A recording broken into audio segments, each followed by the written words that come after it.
Since the leaking of the NSA Files, the world of The Incredibles has never been the same. Growing up, you were always so curious about the stories of the supers that were killed off by Syndrome in testing out his Omnidroids. But since the files were leaked, we've come to find out the horrid reality of these supers. The most famous ones being Gamma Jack and Psychwave. Now, women who need to be rescued immediately, and then I sort of start from there and work my way down the list. You know, if you've got Tubby Joe Schmo over there with a laser pointed at his head, he might have to wait in line a little while. I had a crush on the quarterback of the football team who was also my best friend's boyfriend. I psych-waved him into asking me to the homecoming dance and breaking up with Shelley. And the more I practiced it, the shorter amount of time it took. You know, I could just sort of look at someone or look at a picture or see them passing by and think this thought or this action or whatever and being two of the most disturbing cases of supers gaining a near-god complex when it came to comparing supers and normal people. With these two and another handful of supers, we believe that these were the main culprits of tipping the scales in passing the bill that made supers illegal. But once it was passed, one man was fighting for supers to become legal again. And no, it's not Saul Goodman from the second movie. Instead, this man was actually a man of the law by day, and one of the greatest supers in the incredible universe by night. Simon, my goat, Paladino, Gazerbeam. Gazerbeam has been a fan favorite since his corpse was seen in the first movie, and more of him was seen in the second movie. Not a lot was known of him then, but now we can finally find out who Gazerbeam really is, what his story was, and find out how our boy with a look that could cut through steel went down swinging for supers' rights. In today's cult meeting, we are going to be exploring who Gazerbeam is, what his story was, and finally answer the age-old question: how could he be found out the password to Syndrome's computer? Simon J. Paladino was a lawyer for a good chunk of his life, defending the innocent way before he was a super. But that was the problem. He was. Well, let me explain. With bright blue eyes, Simon had a gift that a lot of people were already accustomed to by now.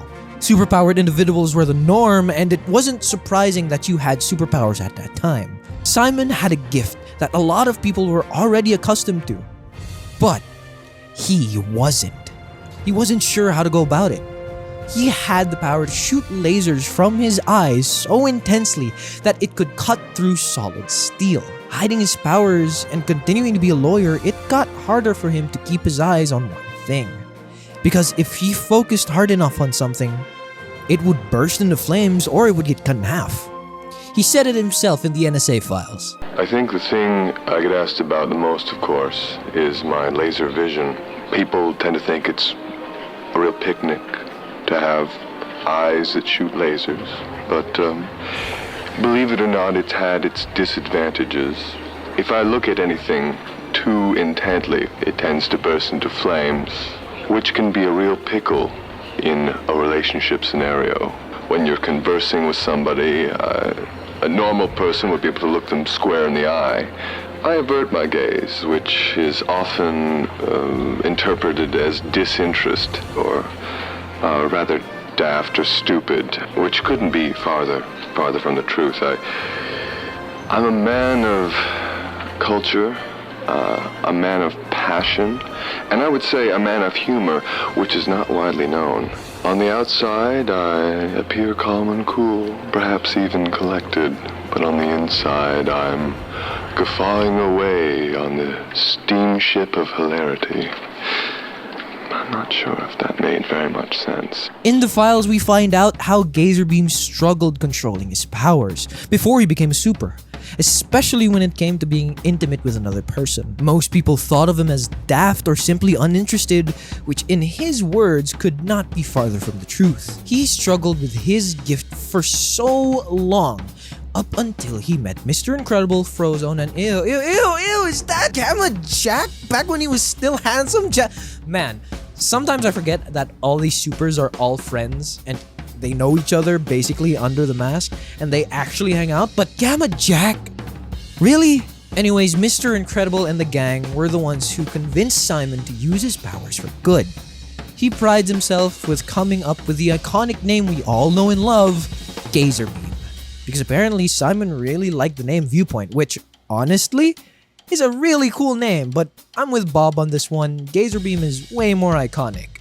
During his time as a super, he ran with the best, starting out with Mr. Incredible's team with Frozone and the sexual offender. After learning the ropes and excelling at it with the gang, he goes off on his own. Well, that's up until he gets recruited by the Phantasmics. This group is led by the germaphobe of a super, Everseer, another telepath in the verse. Alongside the team was Macro Burst, Plasma Bolt, and the serial homewrecker Psychwave. Gazer left the group because apparently he and Everseer never saw eye to eye. I mean, how can you when your powers are hindering you from looking at people too intensely? Jokes aside, this tells me that there were methods that this group used to disposing of taking care of villains in a way that Gazerbeam did not approve of, leading him to leave the group and be a part of what I believe is the most iconic group that he was a part of, the Thrilling Three. He led the group of Apogee and the Flange in what he believed was regular saves the proper way. But with Apogee's file, we hear what they really felt about Gazer and his way of leading. Do we have to talk about the Thrilling Three? Yes, I was part of that group, and it was well-intentioned, a bit misguided. You know, let's face it, it wasn't really the Thrilling Three. It was really the Thrilling One plus two in Gazerbeam's mind. It was less than thrilling. Less than thrilling, that's good.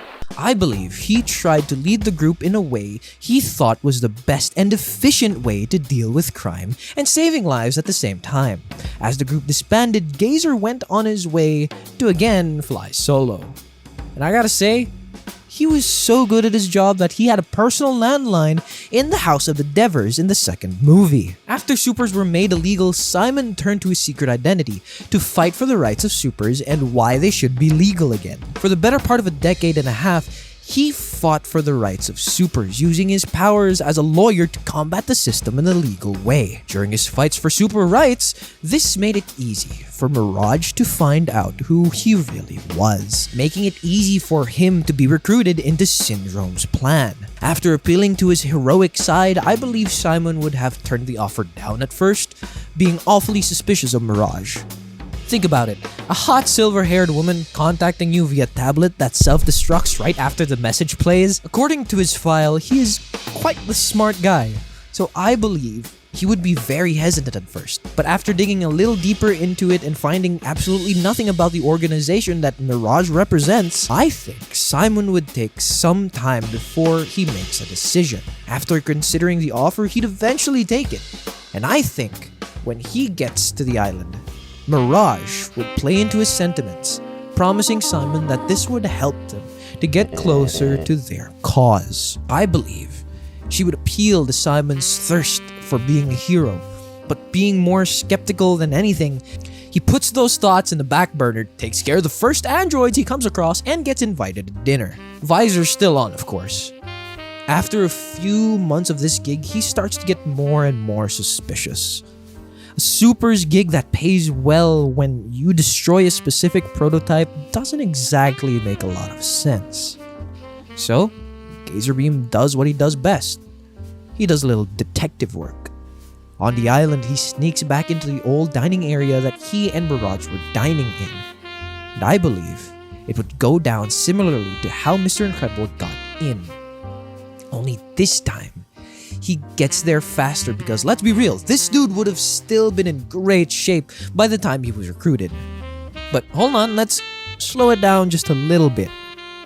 How did he find out what password was used for this computer? How the hell could this man possibly figure out what it was in the time he was there?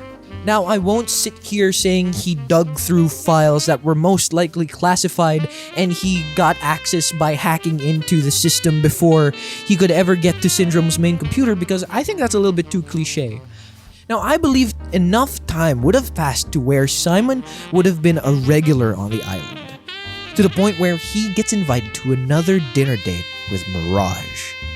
Only this time, they talk more about how she believes that with time, supers would eventually be legal again, much sooner than you think.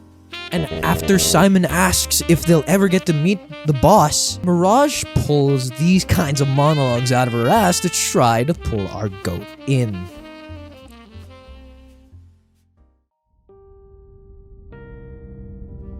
Do you indulge in mythology, Mr. Paladino? From time to time, yes. The stories have me thinking that these powers were actually a gift from these gods.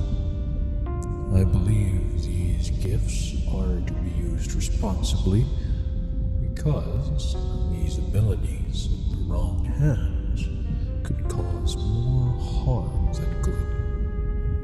Interesting. This coming from a man who has been cutting through our prototypes just by looking at them for the better part of 2 months. To be fair, I've simply been doing this because of the promise that you and our supposed boss made with my firm. Of course, Mr. Paladino. In time, supers will indeed be illegal as they were. And with your help, I believe we're getting closer to this shared goal we have. What does this conversation have to do with anything in mythology? Have you heard the story of the titan that birthed gods? After being exiled by his own son, he stayed upon Tartarus, where he believed he would spend the rest of his days in. I'm familiar with the story, yes. Well, there was another part of that story that isn't told well enough. He reconciles with his son in the end, and he returns to rule the Isle of the Blessed. Poetic, isn't it? Being exiled by the people you swore to protect. That's an interesting parallel. Could you remind me who this is for clarity? It's quite obvious who it is, Mr. Paladino. The father of Zeus himself.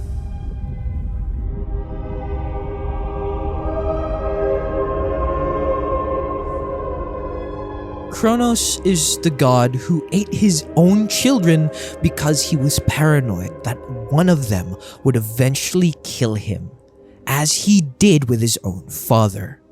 This is mirrored by Syndrome and his Omnidroids.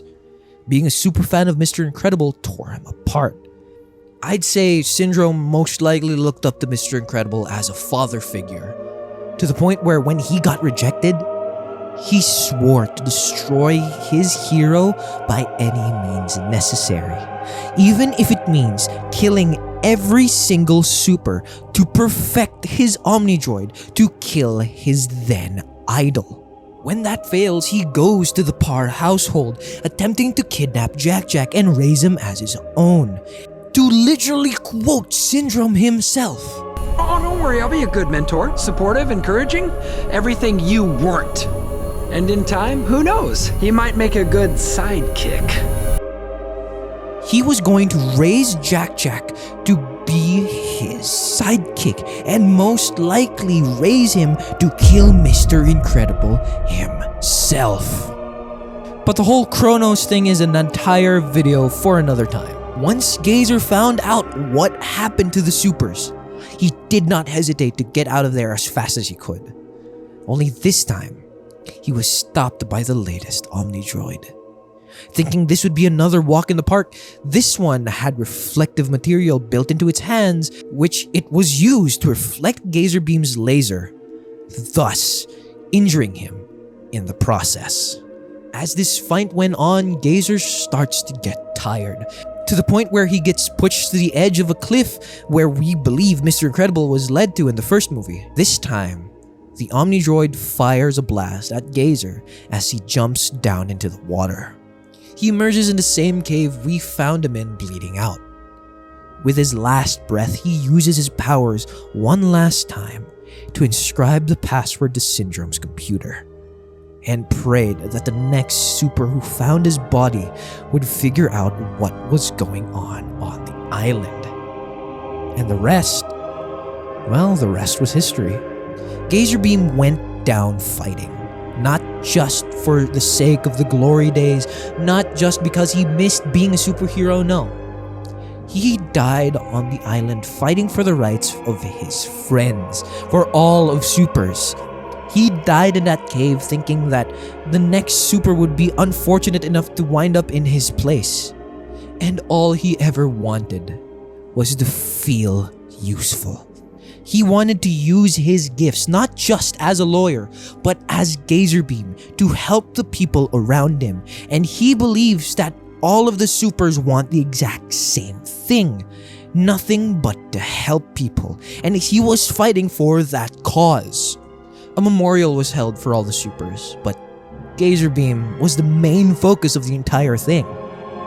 Being one of the truest heroes of the Golden Age, he was solidified as one of the definitive superheroes in the Incredibles universe. With this story coming to life more and more, the fans have started to call for a prequel series about the glory days, and I believe Gazerbeam would be the perfect focus for the entire show. So, as the sun set on the day of the funeral, the world of the Incredibles will not only remember all the supers that died on Syndrome's island, but they will also remember the true hero that fought the longest on both sides of the coin. Not just a lawyer fighting to bring back the rights he and his friends once had, but as one of the greatest superheroes of all time.